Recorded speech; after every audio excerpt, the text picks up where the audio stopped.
From FingerLakes1.com, this is Inside the FLX. I'm your host, Josh Durso, and today we're talking to Nellie DeVelder and Martha Bailey. October is Domestic Violence Awareness Month, and they're here to tell us a little bit about the Victim Resource Center of the Finger Lakes.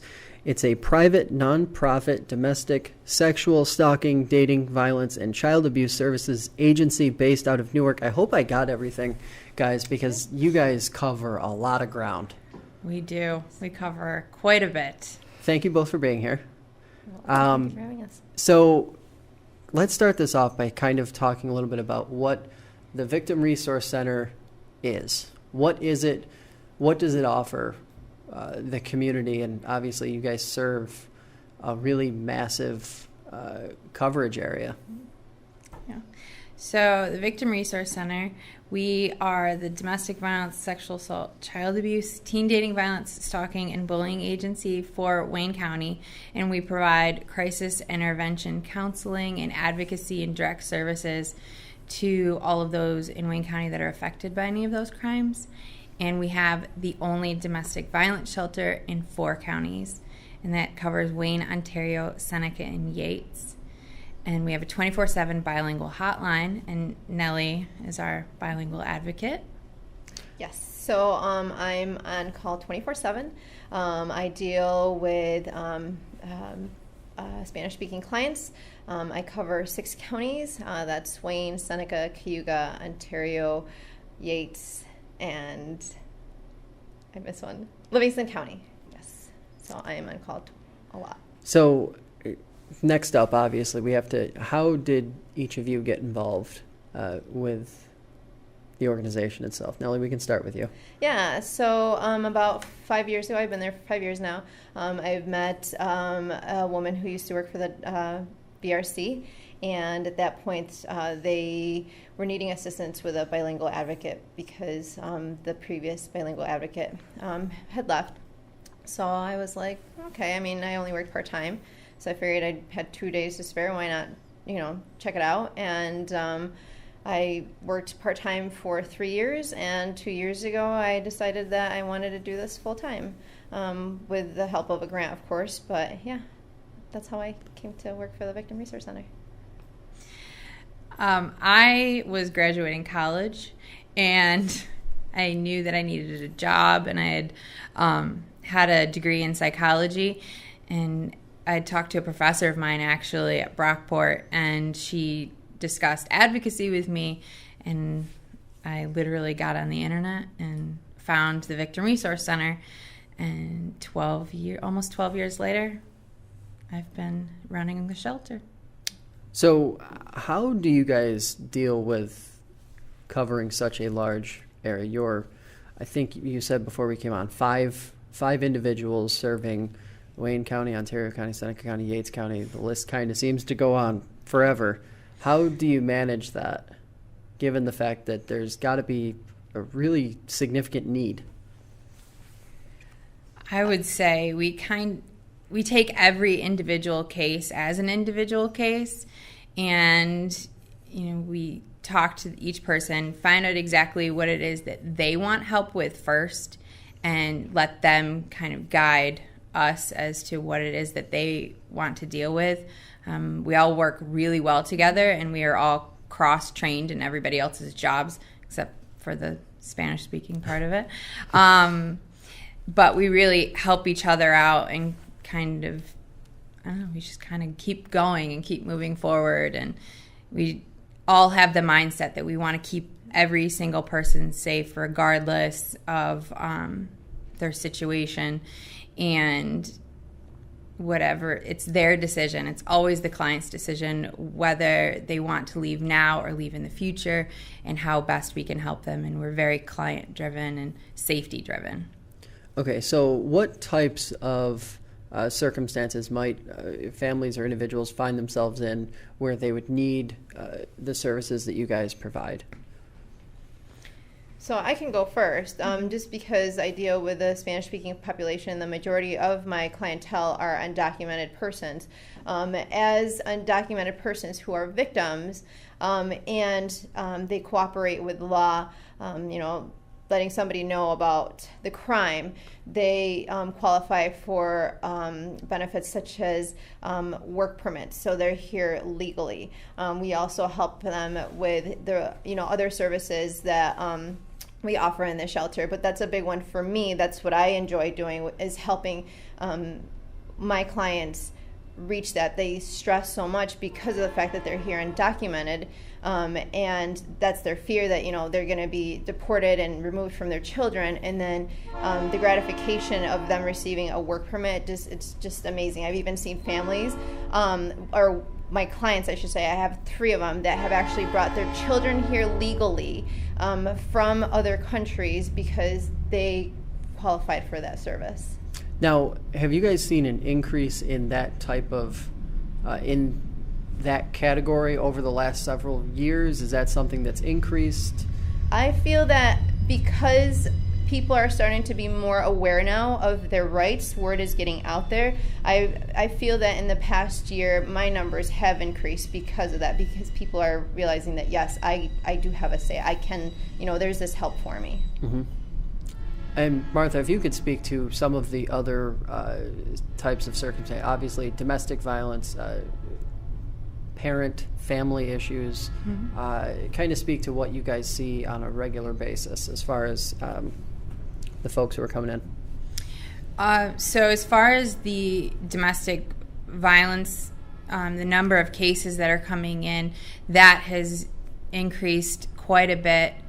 Wayne County, I would say it's 1 in 3 women and 1 in 6 men are affected by domestic violence. There are many children. Like we said earlier, we see probably around 500 families a year.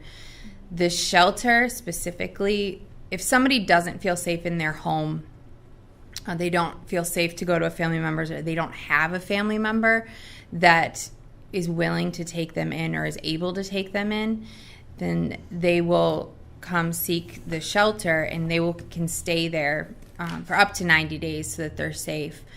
The number of sexual assault cases that we've gotten, that has definitely increased.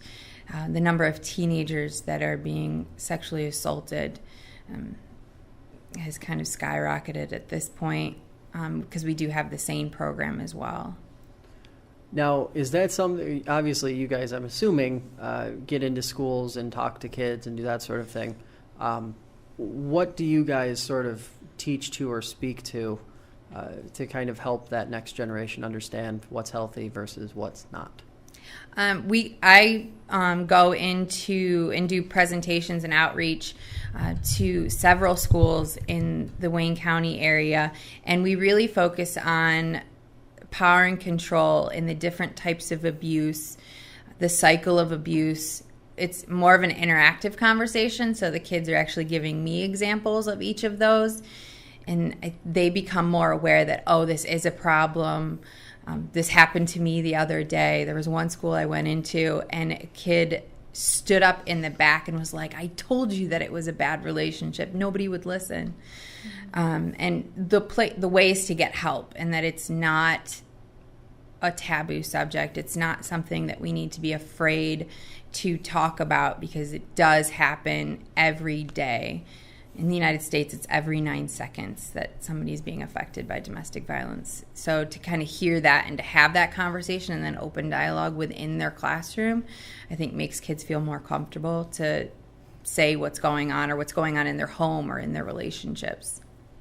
Now, Nellie, do you also have to have kind of take a different approach, or have a similar or maybe a little different conversation with young people with what you're doing compared to what like Martha's working on? Actually, I don't really deal with the younger population. What I do is, and have done in the past, is gone to like the daycares and have given the parents education, because again, I'm dealing with a lot of parents who are undocumented, and in different countries, the violence is different. It's okay to take your flip-flop and spank your kid, and those kinds of things. And so I go into the daycares and do that education for the parents, the forms of child abuse and what is acceptable and what is not. Now, obviously, with you guys being the only show in town, so to speak, or in the area, What do you think attributes to there not being more resources like what you guys offer in the Finger Lakes? I think a lot of it is honestly a lack of funding, and it kind of always comes down to a lack of funding. We've made it a point that, we've been doing these services for now 34 years. Next year will be our 35th year. And we feel very strongly that these services need to continue, and whatever kind of we have to do that's necessary in order to get that outreach out there and get those services out there to those who need them. We're willing to do whatever it is that we need to do. And it seems sort of remarkable that you don't turn anyone away. You've said that a couple of times. Yeah. But you are still operating on what seems like a shoestring budget and not enough time, not enough resources, nothing. You guys are always expanding, sort of always. It seems like you said started out as only a crisis center, correct? Yes, Yes, we started out as a rape crisis agency 34 years ago, and kind of one person and volunteers started it, and then there was a need for a shelter, and then we've kind of developed through the years and added different programs. Unfortunately, we've lost a couple of different programs, but the more we get out there and the more active we are, I think that's kind of helped us grow and help people know that we exist. Okay, so in addition to working with kids, you guys are also working with law enforcement. Yes. What's that like? We love our law enforcement friends, whether they be the troopers or the sheriff's departments or the local police. We have a very good relationship with our law enforcement, and that has only helped our clients and us. Our clients are able to feel more comfortable. They feel heard. We've been able to kind of guide those that we help through the process, because the criminal justice process is a little confusing at times. But we're training the new sheriff's deputies for 5 counties. So it's Wayne, Ontario, Seneca, Yates, and Livingston. And it lets them know what we do, and it helps us to know what they're doing. And there's a constant open communication, which is something that you absolutely need in order to better assist your clients. What does that training actually look like? Like, what are you training law enforcement? Because it seems like a really overwhelming topic to take on, given the fact that you're only 5 people. Training entire law enforcement staffs. Let's just say one of us has to stay in the office and cover while you and Ramona. So you can go ahead and talk about that. We talk about domestic violence. We talk about child abuse. Strangulation is a huge topic right now, and the effects of strangulation, both short-term and long-term, kind of how to approach a victim, which, is something that all of us need to really think about on a regular basis, and kind of what best practices are, if it's even domestic violence or a sexual assault, because both are very different cases, and you kind of have to be able to approach each one differently. And sometimes we need little reminders every once in a while that a crisis is happening, and whereas we need to do a job, this person is actually feeling all of these things all at once. Okay, so let's talk about underreporting. You've both hinted at it a little bit here, but what does it look like, and what are your impressions working in the field every single day as far as what's being reported versus what's not being reported? I mean, numbers-wise, in 2015, Wayne County had over 490 reported domestic violence cases. Most cases do not go reported.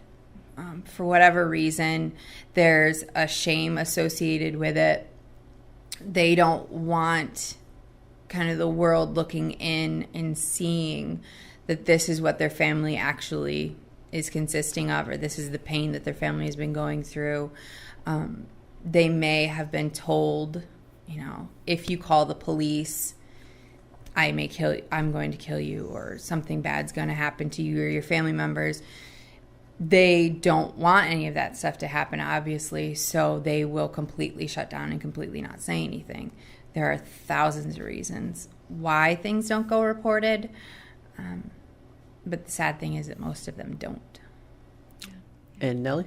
Yeah, and with my case, again, because I deal with a lot of undocumented population, they are scared to call the police because of the fear of possibly being deported. Or another fear is if they are their significant others are citizens or even residents. A lot of times those significant others who are the perpetrators threaten to have the victim deported or threaten to even take the children away. So therefore they choose not to say a thing to anybody. Hmm. Now, I'm just curious. Last month we did a 4-part series on suicide prevention, and stigma around mental health issues was the big sort of all-encompassing talking point within each of the specials that we did. And it kind of seems like you were pointing to a stigma within this sort of taboo idea of not wanting to discuss or talk about these types of issues. Is that what you guys see on a regular basis? I think that, there's still kind of there's a little bit of that mindset that what happens in the home stays in the home. But then if you have either the victim or the perpetrator has a co-occurring issue, whether that be mental illness or substance abuse, that kind of increases that fear of, do I do something? Do I not do something? Can we get this? Can this get fixed? Can we make it the family that I want it to be? Because I love this person. They claim to love me. The number of cases that have co-occurring issues has increased exponentially in the last few years. Do a lot of them coincide with the substance abuse side? Obviously, given the heroin epidemic and that side, that crisis in and of itself. Does that kind of just make what you guys are doing even harder? I think in some situations it absolutely can. We also go into, we have support groups for individuals that have experienced substance abuse issues, and sometimes it makes it so they believe that nobody's going to believe them because they have substance abuse or because they've gotten in trouble with the police, or they have a mental illness and they're told over and over again by the abuser, nobody's going to believe you. You're crazy. You've got this problem. And a lot of times, too, an abuser will kind of be that facilitator to get them hooked on a drug. And then they'll hold it over their head. Oh, you're doing heroin, or you're abusing alcohol, or whatever it is at that point in time, and they will use that as a way to control that person even more.